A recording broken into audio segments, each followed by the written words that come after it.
Hey guys, um, I am helping out Mr. Brooks today. He came in here and asked me to do a video to kind of give you my thoughts on syntaxes that you all have been talking about in class.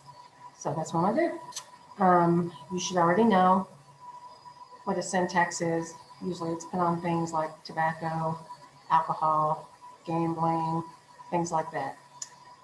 Soda, anything sugar, like sugar stuff. Um, and basically they do that. It's twofold. One, to curb or deter people from participating in the use of those items. And it's also to collect money, to bring in money for the general fund. Here's my problem with it. And I'm not completely against it. It's kind of a gray area for me. It's, to me, a very contradictory tax. Okay, so you're going to raise taxes on these items. Let's just say cigarettes. You're going to raise taxes to generate money for your state.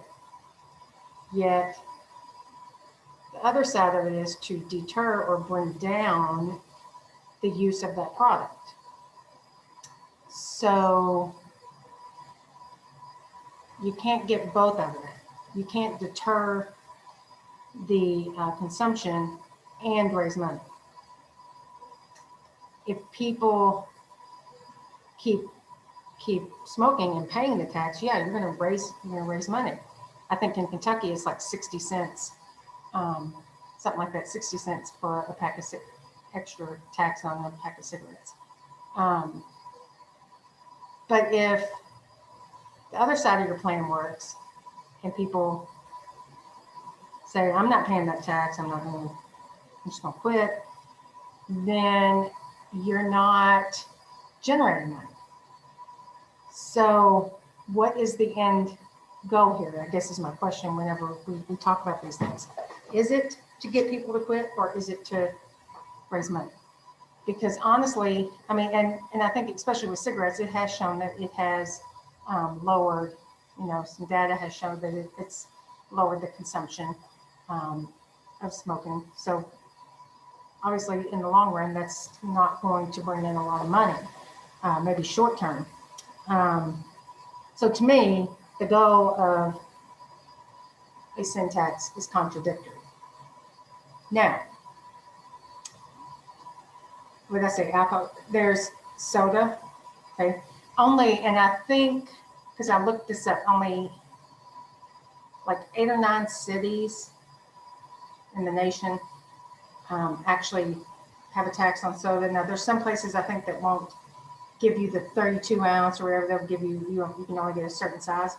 But as far as the tax, I think that's mainly California. The majority of those cities were in California that require that tax on soda.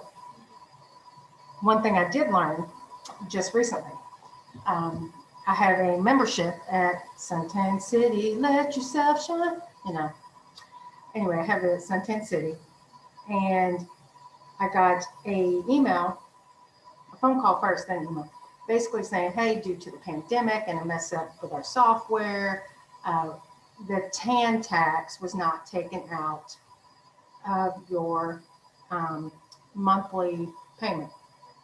Well, first of all, I didn't even know there was a TAN tax. First, I thought they said can tax because I couldn't understand it. I'm like, what's a can tax? So I'm Googling can tax. Well, that ain't what they said. They said TAN. So TAN tax. And so come to find out, there is a TAN tax. And of course, it trickles down to me that they have to pay it at the salon or at the company level. But the price then, trickles out to everybody that's got a membership there. Ended up being for like 2 or 3 months, they didn't take it out, but it only ended up being like $7.60 something that I had to pay. But anyway, my point being, I didn't know there was one. So to me, that's considered along the same lines as a sin tax because basically that tax is there because the government's saying, hey, we think indoor tanning, fake tanning is dangerous and could potentially be lethal, get skin cancer or whatever. So, we want you to avoid it. So here's this tax. But I guarantee most people like me, they don't know there's a tan tax. I mean, seriously, I am 47 years old and I have fake baked most of my life, and I'm just now finding that out, that there is a sin tax. I guess as far as my views, I'm not big on government being involved a lot in our business. I can see the good reason behind it if it is to, keep people from consuming these things. And I think, like your older people, the addiction that has set in, it's going to have to take probably like a scare, or they're going to get old enough that they're like, yeah, I've done this way too long. I don't quit, I'm going to quit.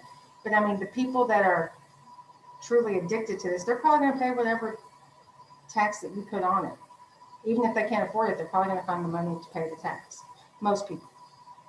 But I think younger generation, if we're trying to pinpoint toward them, they're young, they may not be as, consumed with the smoking or the drinking or whatever. We don't have a gambling tax that I know of. I don't think we have a sin tax on gambling in Kentucky. Then I think it will deter people, and that will help as far as creating maybe healthier human beings at a younger age. But then on the other side, I'm thinking that's a personal choice.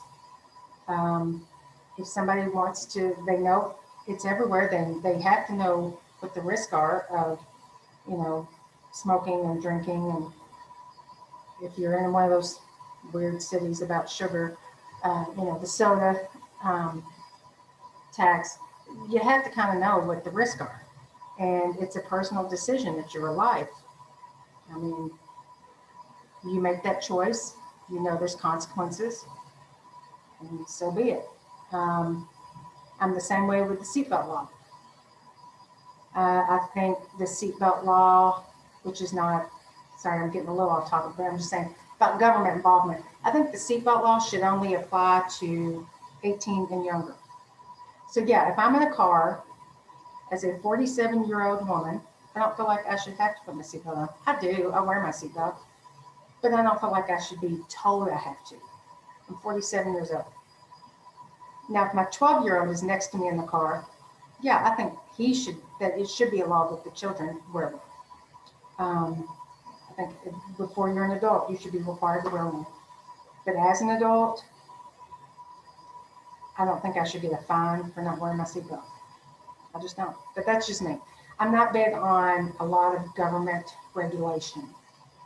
I'm not saying I'm completely against it. I get the reason behind this, I guess is what I'm saying, but I also know that these are personal choices. You're probably not going to